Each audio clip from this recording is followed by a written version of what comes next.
अस्सलाम वालेकुम। मैं हूं राशिद अहमद और आप देख रहे हैं मेरा यूट्यूब चैनल और फेसबुक पेज।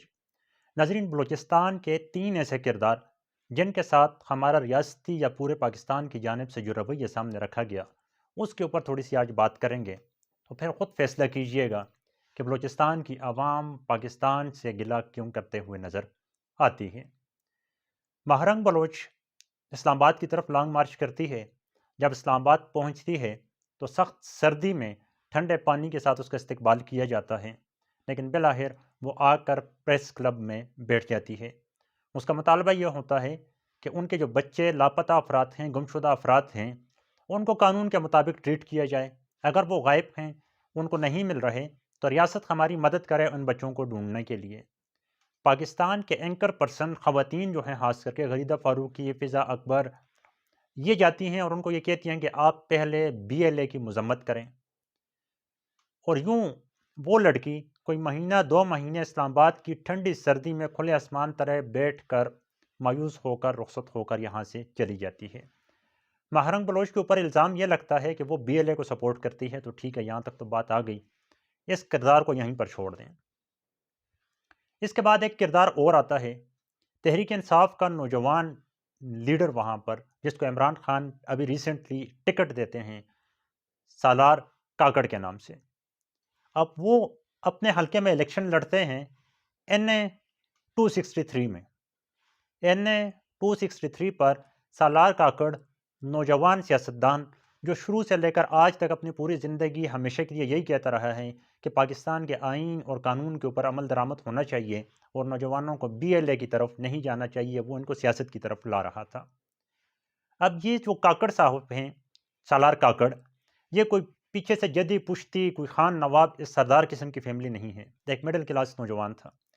अब इसने इलेक्शन जीत लिया है। वहाँ पर गवाही उसकी कौन देता है? गवाही उसकी आज मौलाना फजल रहमान भी देते हैं। महमूद खान अचकजई खुद इसके मुखालिफ थे, वो देते हैं। लश्कर रईसानी नवाब जो हैं, वो इसकी देते हैं। महमूद खान अचकजई और लश्कर रईसानी जो हैं, ये दोनों इस हल्के के ऊपर लड़ रहे थे। अब ये दोनों ये कहते हैं कि हमें जितवाने की ऑफ़र की गई, लेकिन हमने इनकार कर दिया, तो नून लीग के एक ऐसे बंदे को जितवा दिया कि जो बहुत ही पीछे था दौड़ में। अब एक नौजवान हो गया ये सालार काकड़, ये अभी तक हड़तालों पे हड़तालें कर रहा है और हत्ता कि इसने एक प्रेस कॉन्फ्रेंस में ये भी कहा कि मैं उन BLA के नौजवानों का सामना किस तरह करूंगा जो हमें ये कहते हैं कि आप उस रियासत से तवक्को लगाए बैठे हैं जो आपको आपके हकूक़ कभी भी नहीं देगी।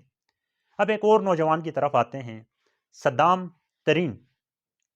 ये है NA 253। इसने भी इलेक्शन जीता, बिल्कुल एक आम सा लड़का, नौजवान तबका, मिडिल क्लास से। इलेक्शन जीतने के बाद इसके साथ भी वही हुआ कि इसके मुकाबले में दूसरे बंदे को धांधली करके जितवाया गया। अब ये अपने फॉर्म 45 लिए जरगा बनाए वहाँ पर बैठा हुआ है। पुलिस और ब्यूरोक्रेसी के एहलकारों के सामने जमा मनफी करते हुए उनको ये बता रहा है कि मेरे साथ इतनी ज़्यादती हुई है और मुझे इतने धांधली के बाद हरा दिया गया है, जबकि मैं वहाँ से इलेक्शन जीतते हुए नज़र आता हूँ। आज 3 दिन हो गए हैं बलूचिस्तान के मुख्तलिफ शहरों में शटर डाउन हड़ताल चल रही है। अब ये 3 किरदार मैंने आपके सामने रखे। इनमें से 2 किरदार जिन पर कोई ये नहीं कह सकता कि ये BLA के साथ एफिलिएटेड हैं या ये जो हैं ये किसी ऐसी सरगर्मियों में इन्वॉल्व हैं कि ये रियासत के खिलाफ हैं। महरंग बलोच के खिलाफ ये लॉन्च कर दिया गया कि वो BLA को सपोर्ट करती है। हालांकि जब वो आई थी तो उसने सिर्फ यही बात की थी कि हमारे जो लोग गुमशुदा हैं, हमें सिर्फ इतना पता चल जाए कि वो किसी केस में गिरफ्तार हुए हैं या वो कोई जुर्म करते हुए पकड़े गए हैं। अगर नहीं हैं रियासत के पास तो रियासत हमें ढूंढ के दे दे। तो आगे से जवाब ये आया कि वो तो BLA के ट्रेनिंग कैंप्स के अंदर हैं, तो हमसे क्यों पूछा जा रहा है। अब बॉर्डर से पार जाना भी तो ये रियासत की जिम्मेदारी है, लोगों को कंट्रोल में रखना। लेकिन बहरहाल ये इल्ज़ाम लगा और उसको यहाँ से जाना पड़ा।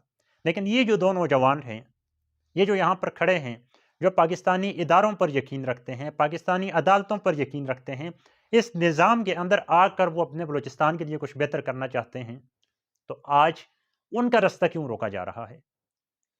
नॉर्मली हम क्या करते थे, हम ये कहा करते थे कि यार ये बलूचिस्तान के लोग क्यों सरदारों को, नवाबों को, इनको आगे बेचते हैं, ये अपने मिडिल क्लास को क्यों नहीं बेचते। आज जब वो मिडिल क्लास जीत रहे हैं तो वो भी यही सवाल उठा रहे हैं کہ ہم BLA کے نوجوان جو ہمارے سامنے آ جاتے ہیں یا جو ہمیں اکسانے کی کوشش کرتے ہیں ہمارے نوجوانوں کو، ان کو ہم کیا جواب دیں گے کہ کیا اس ملک کے اس نظام کے اوپر بھروسہ کروں؟ اب وہ لڑکے فارم 45 اپنے گلوں میں پکڑے ہوئے، لٹکائے ہوئے، کبھی DC آفس، کبھی کہاں دہائی دیتے ہوئے نظر آتے ہیں۔ میں سوال بس یہ کروں گا کہ وہ تمام اینکرز جو ماہرنگ بلوچ کو کہا کرتے تھے کہ آپ BLA کی مذمت کریں، اس وقت وہ ان نوجوانوں کی آواز کیوں نہیں اٹھا رہے؟ اگر یہ دو نوجوان زرداری خاندان کے ہوتے یا شریف خاندان کے ہوتے تو کیا ہمارے میڈیا کا رول یہی ہوتا؟ کیا ہمارے میڈیا کا رد عمل یہی ہوتا؟ اور ہمارا میڈیا کیوں بلوچستان کے اندر جو یہ داندلی کے خلاف اسٹرائکس ہو رہی ہیں ان کو کوریج نہیں دے رہا؟ یہ فیصلہ میں آپ پہ چھوڑتا ہوں کہ کیا ان تینوں کرداروں کے ساتھ ہماری ریاست جو ہے، ہمارا ملک جو ہے یا ہماری حکومت جو ہے، کیا وہ انصاف کر رہی ہے؟ اگر انصاف نہیں کر رہی تو پھر ان نوجوانوں کے پاس ایسا کون سا رستہ ہے کہ یہ ووٹ کی طاقت سے آگے نہ آئیں؟ تو پھر کوئی اور رستہ بچتا ہے اس ملک کا؟